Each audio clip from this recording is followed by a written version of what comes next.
Please welcome to the stage, Siperstein. Babs is president of the New Jersey Stonewall Democrats, as well as the political director of the Gender Rights Advocacy Association of New Jersey. Babs is also currently co-chair of the National Stonewall Democrats board, serves as the member of the New Jersey Civil Unions Review Commission and the Edison Township Municipal Alliance Against Drug and Alcohol Abuse. Last month, Babs was nominated and confirmed as an at-large member of the Democratic National Committee as its first transgender. And making this big step towards success in LGBT equality. All right. A month ago, I was honored to be elected the first transgender member of the Democratic National Committee. But what's more important and significant is that the DNC added gender identity to its charter and bylaws. That means that the Democratic Party is now fully inclusive of all LGBT people. In New Jersey, when we try to add full legal protections for trans people, some of the most liberal legislators and organizations could not support us because we failed. They thought we'd fail and lose some of the protections we had. Failure was not an option. We changed directions, stepped around them until they caught up with us, and then we won, and big, 102 to 8. And Governor Corzine quickly signed it into law. When we wrote the Dallas Principles, we laid out the whole agenda for our equality and declared to our elected officials that now is the time to act. No delay, no excuses. But no delay is also for us to act now. So are we ready now to take the next step?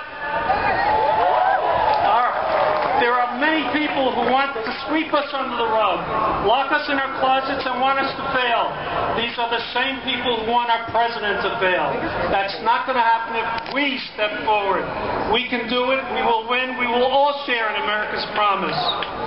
So what can we do now for equality? We can look across the river where our Stonewall Democrat Virginia partisans are fighting to elect an equality governor. In New Jersey, we're poised for marriage equality, but we're fighting a big challenge who would veto a marriage bill and roll back our many gains. In Maine, newly won marriage equality is under attack from the same right-wingers who stole it from our sisters and brothers in California. They need our help. In Kalamazoo, Michigan, Washington State, our folks are fighting to keep minimal human rights. They need our help. We must step up, get involved. We must unite. There are opportunities all over to step up, whether to volunteer, get in the grassroots groups that make your voice really count, or to run for office. Learn the rules of the political system and make things happen, and lead on a local, state, or federal level. The time is now.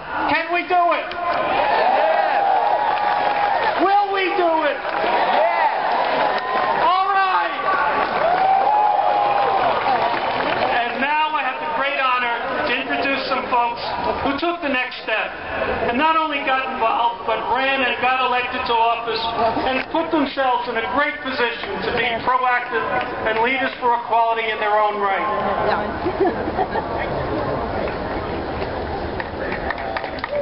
Good afternoon, everybody. I'm Bill Rosendahl, a city council member from the great city of Los Angeles. And welcome all Californians that came across 3,000 miles to be here today. As I was in the march getting energized, one of the two guys from Atlanta gave me this, and it says, "I demand my rights now." And then also, I'm not a second-class citizen.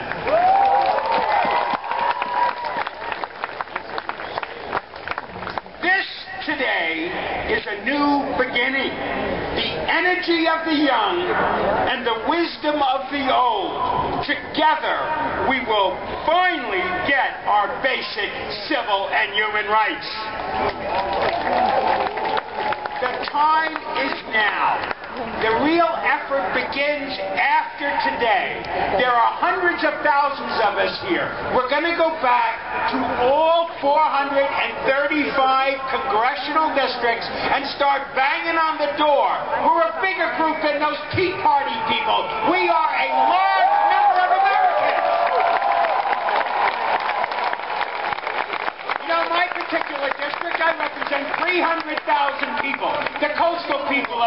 City. And I've already talked to Jane Harmon on my way here. She said, Bill, I'm with you 100%. I have a call into Henry Waxman and to Maxine Waters. I will work my congressional delegation until they all say yes for our equal rights. And Senator Boxer, who's up for re-election next year, I know Senator Boxer. She's right there in the trenches with us. We love you, Barbara Boxer. And Senator Feinstein, you're up for re-election in 2012, and I expect you to come out for our basic civil and human rights. Why are we here today? We are here because we are denied our basic rights. For instance, right now, 36 states are allowed to discriminate against us in housing. Unacceptable. Jobs. 29 states can fire us just because we are who we are. Unacceptable. And I might add, you know, there was a Vietnam War, right, folks? Well, I got drafted, and I ended up as a psychiatric social worker seeing Vietnam vets. That's before Bill Clinton put in that hideous law, don't ask, don't tell. We should be treated as equal and join the military if we want. How dare they deny us? Why do we talk about the word marriage? I'll tell you why. We talk about marriage because, first of all, we need to separate church and state. We have to separate the two issues. Because the word marriage is codified in our federal government, and we are denied 1,100 different rights because they won't let us have the word marriage. So I say to everybody in this political town here, if you can't handle it, create the notion of civil marriage for all, and we'll all be happy. And I say to Barack Obama and the Congress, we will be the wind on your back, and we will support you, and we will help you, so help us get our basic rights. Thank you. God bless you all. One little housekeeping item, make sure you do this. To get involved, text your email address and zip code to this number. If you haven't written it down, write it down. 37686. Do that. Get involved, text your email, and put it to 37686. You'll be part of the network, and you'll make a huge difference in changing our great country. Thank you.